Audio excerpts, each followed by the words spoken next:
اس کے علاوہ جو ہے عید الفطر کے چند مسائل بھی آپ کے سامنے رکھ دیتا ہوں۔ عید الفطر کے لیے یاد رکھیے کسی میٹھی چیز کے کھا کر عیدگاہ جانا یہ سنت ہے۔ آپ صلی اللہ علیہ وسلم عید الفطر کی نماز کو عیدگاہ جاتے تو 1 کھجور، 3 کھجور، 5 کھجور طاق عدد میں کھجوریں کھا کر نکلتے ہیں۔ یہ بھی ایک عجیب بات ہے کہ امت مسلمہ کے بہت سے لوگ عید کے دن بھی روزہ رکھتے ہیں نا، فجر سے لے کر عیدگاہ جانے تک روزہ۔ یہ کون سا روزہ ہے مجھے تو نہیں پتا، اور روزے کی کون سی قسم اتنی شارٹ وہ بھی میرے کو پتہ نہیں اس کی کوئی کہ کہاں سے آئی ہے۔ عیدگاہ جاتے بولے وہاں جا کے روزہ، جبکہ رسول اللہ صلی اللہ علیہ وسلم عید کی نماز کو جانے سے پہلے میٹھا کھجور کھا کر جاتے، اور آپ عید کی نماز عموماً جو اشراق کے فوراً بعد پڑھا دیتے، مطلب فجر ہوتی گھر آیا کھایا اور گئے، اشراق مطلب سورج نکلا اور نماز ہوئی بالکل، جیسا کہ آج بھی حرمین میں اور گلف جو خلیجی ممالک میں ہوتا ہے فوراً، بلکہ فجر کی نماز کے 20 منٹ بعد عید کی نماز کھڑی ہو جاتی ہے۔ بس اسی طرح اندازہ لگائیے آپ کائی کا روزہ، یہاں 8-9 بجے نماز ہو رہی تو بولے روزہ رہنا، اور پھر رکھتے ہیں، پھر وہ روزے کو کھولتے ہیں شرخر میں سے، یہ کیا ہے؟ آپ سنت یہ کہ کھجور سے وہ کیجئے۔ تو عید الفطر کو کچھ کھا کر جانا سنت ہے، عید الاضحیٰ کو آ کر کھانا سنت ہے، ٹھیک؟ اور عید الفطر کو میٹھا مطلب کچھ نہ کچھ کھا کے جانا سنت ہے، عید الاضحیٰ میں آ کر جو جانور ذبح کرے اسی کی کلیجی بناتے اللہ کے رسول اور کھاتے، تو یہ سنت ہے۔ کوشش کیجیے یہ چیزوں پہ عمل ہم کریں۔ تو کچھ کھا کر جانا، اور عید کے دن کو روزہ نہیں ہوتا، یہ حرام دین ہے روزے کے اعتبار سے۔ جو ہے 5 دن ایسے ایام ہیں جن میں روزہ رکھنا حرام ہے۔ ایک عید الفطر، دوسرا عید الاضحیٰ، اور باقی ایام تشریق کھانے پینے کے دن جو ہوتے جو عید الاضحیٰ کے بعد چلتے ہیں۔ 10 عید الاضحیٰ 10 جو ہے تاریخ جو ہوتی ہے عید کی، عید الاضحیٰ جس کو ہم کہتے ہیں، تو یہ تو ہوا ذی الحجہ کے مہینے کی عید کا دن۔ اس کے بعد 11 ذی الحجہ، 12 ذی الحجہ اور 13 ذی الحجہ یہ ایام تشریق ہے، کھانے پینے کے دن ہے۔ تو یہ 4 دن ایک ساتھ آتے ہیں، اور عید الفطر 5، یہ 5 دن روزہ رکھنا حرام ہے، یاد رکھیے۔ تو عید کے دن کوئی روزہ نہیں ہوتا، اتنا چھوٹا روزہ تو ہوتا ہی نہیں کسی بھی حال میں، ٹھیک؟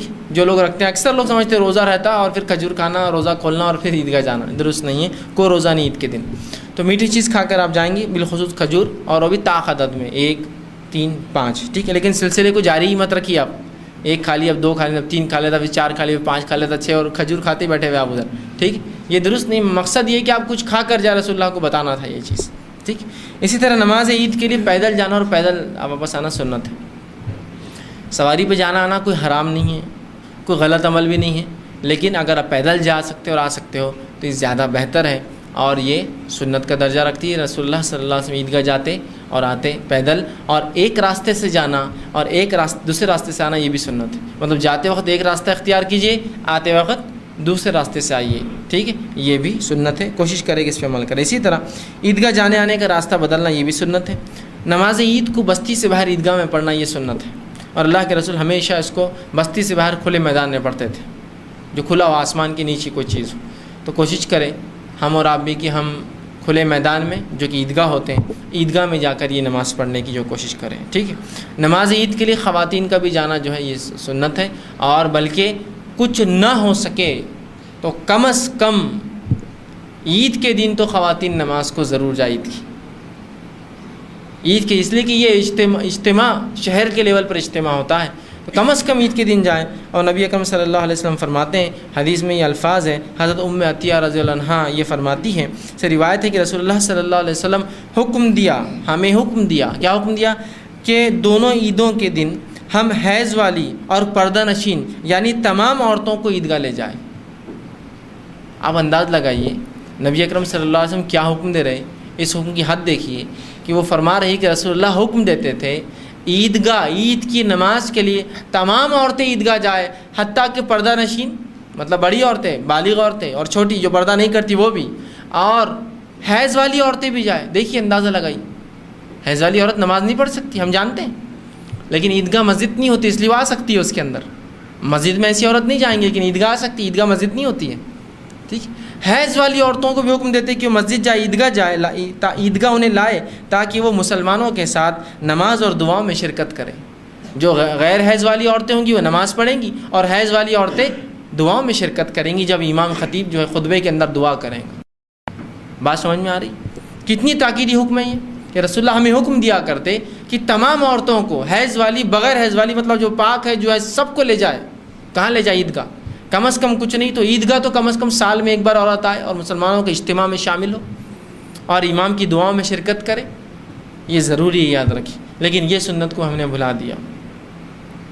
آج عیدگاہوں میں سب سے پہلے تو کوئی نظم نہیں ہے، نہیں بے پردہ کیوں یہ ہوں گی فلاں ہوں گی۔ دیکھیے شریعت نے جب حکم دے دیا، نظم کرنا آپ کا کام ہے، نظم کرنا۔ ہم سے اگر کوئی چیز نہیں ہوئی تو شریعت پہ الزام مت لگائیے۔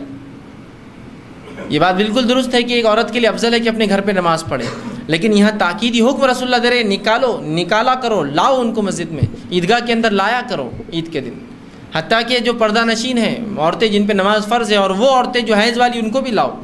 یہ لوگ الگ بیٹھیں گی یہ عورتیں، اور امام کی دعاؤں میں شامل ہوں گی جب خطیب دعائیں کریں گے، اور باقی عورتیں نماز پڑھیں گی۔ پتہ چلا کہ عورتوں کو بھی چاہیے کہ عیدگاہ جائیں۔ یہ عجیب بات ہے، جو سنت ہے اس کو تو ہم چاہتے ہیں کہ عمل نہ کریں، اور جو غیر سنت چیزیں اس پہ دیکھیے کس حد تک عمل چل رہا ہے کہ اس کی کوئی انتہا نہیں، بلکہ کبھی کبھار لگتا ہے کہ وہ غیر سنت چیزیں ہی دین ہیں، اور جو سنت ہے وہ شاید دین کا کبھی حصہ تھی نہ کبھی رہیں گی۔ اس حد تک ہم نے سنت کو مسخ کر دیا، مار دیا، ختم کر دیا۔ تو عید کے دن یاد رکھیے یہ سنت ہے کہ رسول اللہ تاکیدی حکم دیتے کہ عورتوں کو بھی لایا جائے، ہر عورت عیدگاہ میں شامل ہو، تاکہ وہ خطیب کے ساتھ جو ہے مسلمانوں کے ساتھ رہے، ان کے ساتھ نماز پڑھے اور ان کی دعاؤں میں شرکت کرے۔ بلکہ رسول اللہ صلی اللہ علیہ وسلم عید کی نماز پڑھاتے، مردوں کو خطبہ دیتے، چونکہ انتظام نہیں تھا، عورتیں پیچھے ہوتی تھیں، سنیں، پھر پیچھے جاتے تھے اور عورتوں کو الگ سے واعظ و نصیحت کرتے تھے۔ پہلے مردوں کو کرتے تھے، پھر عورتوں کو بھی کرتے تھے، دونوں کو کرتے تھے، اندازہ لگائیں۔ تو اس سے پتہ چلا اگر خطیب انتظام نہیں ہے مائک کا تب بھی وہ بلا سکتا ہے، اور الگ سے ادھر ایک خطبہ دیں گا، ادھر ایک خطبہ دیں گا ان کے لیے، ٹھیک ہے۔ تو یہ بڑی اہمیت ہے اس کی، ٹھیک ہے۔ اسی طرح عید کی نماز کے لیے کوئی اذان نہیں ہے، کوئی اقامت نہیں ہے، اس سے پہلے کوئی سنت نہیں ہے، اس کے بعد بھی کوئی سنت نہیں ہے، ٹھیک ہے۔ اسی طرح جو ہے عید کی نماز کے بعد خطبہ دینا جو ہے مسنون ہے، پہلے نماز پڑھی جائیں گی، بعد میں خطبہ ہوگا، یہ مسنون ہے۔ لیکن یہ سنت بھی آج ہم نے چھوڑ دی، خطبہ پہلے ہوتا ہے، عید کی نماز بعد میں ہوتی ہے نا۔ خطبہ بلکہ بعد میں بھی ہوتا ہے اور پہلے بھی ہوتا ہے۔ عید کی نماز سے پہلے خطبہ چالو ہو جاتا ہے، 1-1.5 گھنٹہ چلتا ہے، اس کے بعد عید کی نماز ہوتی ہے، اور پھر ایک عربی خطبہ ہوتا ہے جو اوپر ہوتا ہے، ٹھیک ہے۔ اور اس کے لیے بھی ممبر بنا دیا، اس پہ چڑھ کر دیتے ہیں، درست نہیں ہے۔ بغیر ممبر کے آپ رہیں گے، اس لیے کہ مسجد نہیں ہوں گی، وہ کھلا میدان ہوگا جہاں کچھ نہیں ہوگا اور آپ نیچے کھڑے رہ کر بات کریں گے، بہرحال، ٹھیک۔ تو یہاں جو ہے بعد میں جو ہونا چاہیے اس کے لیے، ٹھیک ہے۔ تو یہ چند باتیں بہرحال عید کے تعلق سے تھی۔ عید کے تعلق سے یہ بات بہت ہوتی ہے کہ اس کے نماز کا طریقہ چونکہ عام نمازوں سے تکبیر کے اعتبار سے مختلف ہے، تو عورتیں بڑے کنفیوز آتی کہ اب وہ تکبیرات کا ہم کو نہیں سمجھ آ رہا کیسے کرنا۔ تو جس کو دیکھیے نہیں سمجھ میں آ رہی بات، تکبیرات سنت ہے، اگر نہ بھی دی جائے وہ زائد تکبیرات تو نماز ہو جاتی ہے۔ 2 رکعت آپ گھر میں نفل نماز جیسی پڑھتے بس پڑھ لیں، نماز ہوگی عورتوں کی۔ کنفیوز ہو جاتی ہے عورتیں، کتنے وہ کرنا، وہ ہاتھ بھول جا رہی میں کتنی بار اٹھانا، وہ 7 بار یاد نہیں رہنا، وہ 5 بار بات کا یاد نہیں رہنا، 12 تکبیریں زائد ہوتی ہے عید کی نماز میں، اب وہ بھول جا رہے 7 کیسی کرنا اور کب کرنا، اور 12 سمپل ہے، یہ سنت ہے، چھوڑ دیجئے تکبیرات کو۔ 2 رکعت جیسی آپ نفل نماز پڑھتے پڑھ لیجیے، عید کی نماز ہو گئی، ٹھیک ہے، اتنا آسان ہے۔